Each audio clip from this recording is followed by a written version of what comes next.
শীতের বিকেলে যখন সিঙ্গারা খাওয়ার মুড হয় তখন বড় আপু সিঙ্গারা বানাতে চলে যায়। আহারে আমার বড় আপু, এতটুকু কুইরা জীবনে তোমার এতগুলো কষ্ট করতে হয়, সো স্যাড। সো গাইস, আজকের ব্লগটা থাকছে বড় আপুর সিঙ্গারা বানানো নিয়ে। হে গাইস, আসসালামু আলাইকুম, it's Misho Ahmed and welcome to my new video. Guys, ফার্স্টেই হচ্ছে আপু সিঙ্গারা বানানোর জন্য আটা গুলিয়ে নিয়েছে এবং আটাটাকে বেলে সিঙ্গারের শেপে কেটেও নিয়েছে। দেন সিঙ্গারায় দেওয়ার জন্য যে মশলাটা বানিয়েছিল সেটাও ভিতরে দিয়ে দিল। এখন সুন্দরভাবে সিঙ্গারাটাকে ফিনিশিং করে নিচ্ছে। So guys, now it's ready for fry. এখন হচ্ছে আপু সিঙ্গারাটাকে তেলে ভেজে নিচ্ছে ভালোভাবে।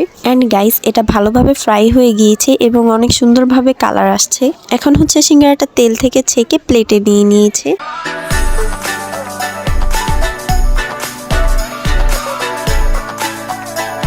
ওয়াও গাইস, রেডি হয়ে গিয়েছে এবং কালারটা সেই। সো গাইস, এখন হচ্ছে ভেতরের কালারটা দেখার পালা। ওয়াও, এটাকে ভাঙতেই সাথে সাথে ভেতর থেকে ধোঁয়া বেরোচ্ছে।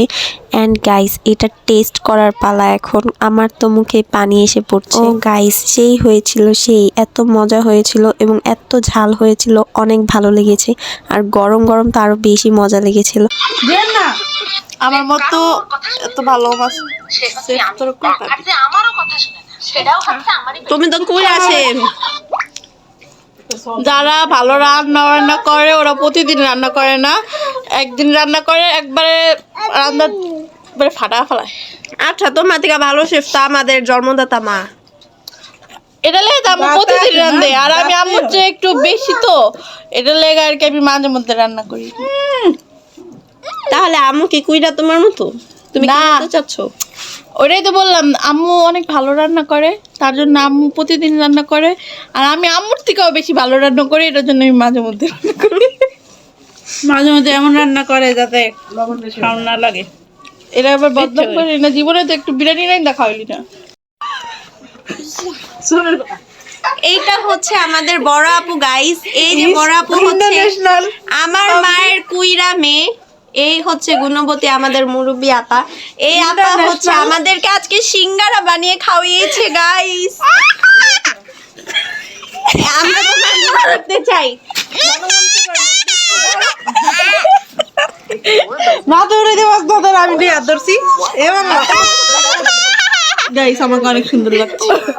সঙ্গে এত সুন্দর কালি মাইয়ার মাথা, সরি মাইয়ার তো না, নিজে খাইছে রাঁধছে পারছে।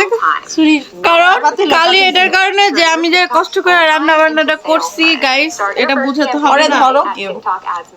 কারণ কারণ কি বলো? কারণ হলো গাইস, ঠান্ডার ভিতরে কাজ করতে অনেক কষ্ট হয়। বাবা তাই বা বড় মাছ জানে কি? বেডি মানুষ কে? বেডি মানুষ কে আম্মু? বেডি মানুষ কে? বেডি মানুষ কে এটা? বড় মা? বেডি মানুষ কে বেডি মানুষ? বলো বড় মা বেডি মানুষ। বাবা বেডি মানুষ